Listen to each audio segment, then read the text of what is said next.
ගෑනු ළමයෙක් කියනවා මට කරන්න එහෙම නැහැ මේ වගේ දේවල් ජීවිතේට.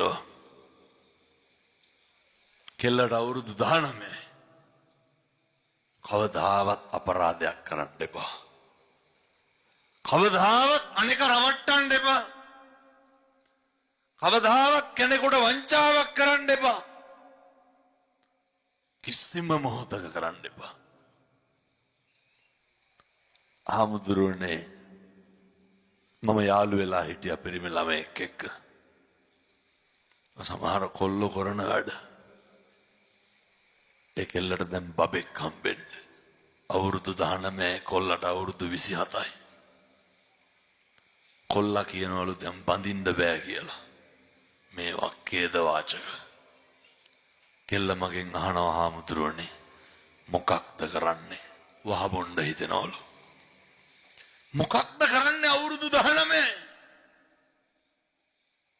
මම ඔය එකක් කියන්නේ.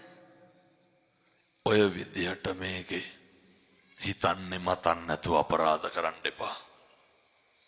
කියනවා හාමුදුරුවනේ ගෙදරට මොකද්ද කියන්නේ? හදවතට තට්ටුවක් දාලා අහන්න. ඇත්තටම මොකද්ද කරන්නේ? බෞද්ධ භික්ෂුවක් හැටියට පිනපල පින්පව් කියලා දෙන හාමුදුරු කෙනෙක් හැටියට මං කියන්නද ගබ්සා කරන්න කියලා? මොකක්ද කරන්නේ? ලැබිච්ච ජීවිතේ කාලකන්ණි වෙන විදිහට කිසිම දාකණකට විපතක් වෙන අපේ හැඟීමක් අපේ සිතුවිල්ලකින්වත් හානියක් නම් කරන්න එපා. හේතුව අපිට කවදා හරි මේවා විඳවන්න වෙනවා පින්නතුනි. මේ කරන හැම පව් වැඩක්ම මේ කරන හැම අපරාධයක් අර මතකද සංසාරේ නොඑක් ක්‍රම වලින් විඳවන්න වෙනවා.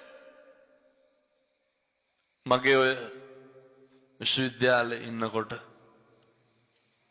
පුරාවිද්‍යා විෂය හදාරපු අපේ කට්ටිය යනවා මේ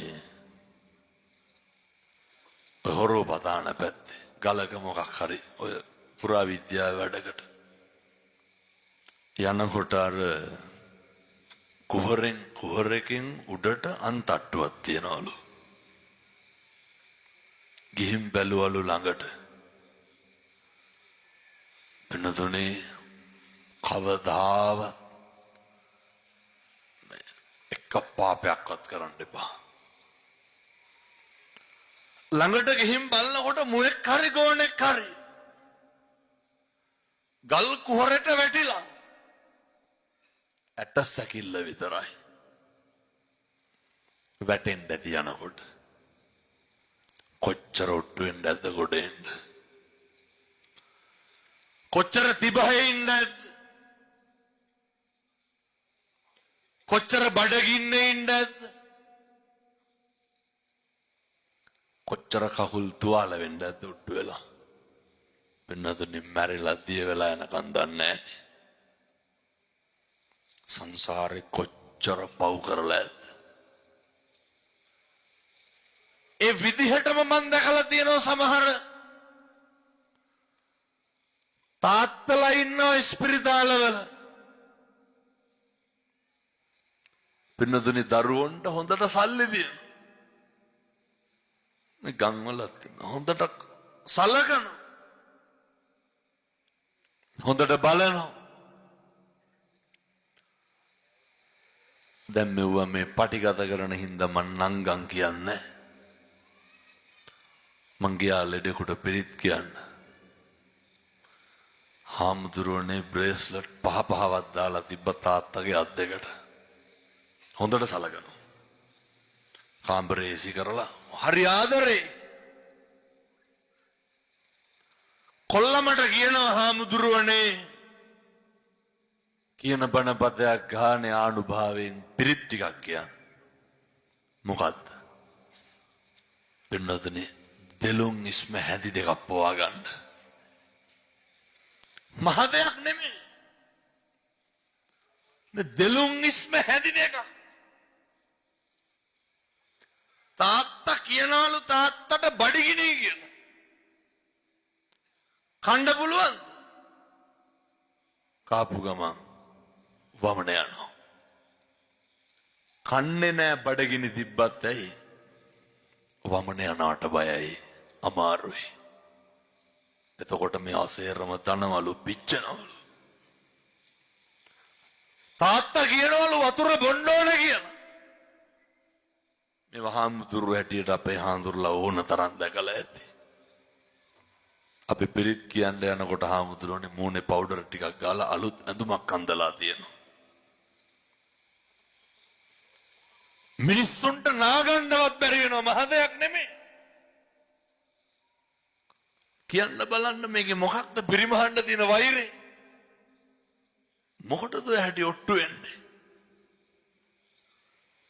මොකටද ඔය හැටි බැනගන්නේ? අනේක පෙලන්නේ, අපහසුතාවයට පත් කරන්නේ.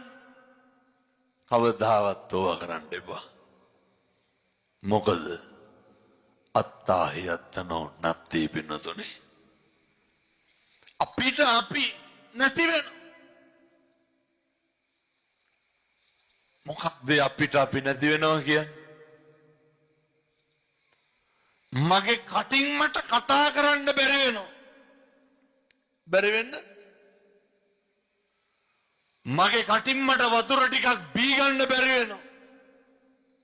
මේ කටින් වතුර ටිකක්වත් බොන්න බැරි වෙනකොට ඇයි ඔය කට හොඳට වැඩ කරන කාලේ අනේ කට කුණු හරපෙන් බනින්නේ? ජීවිතේ පුරුදු වෙන්න.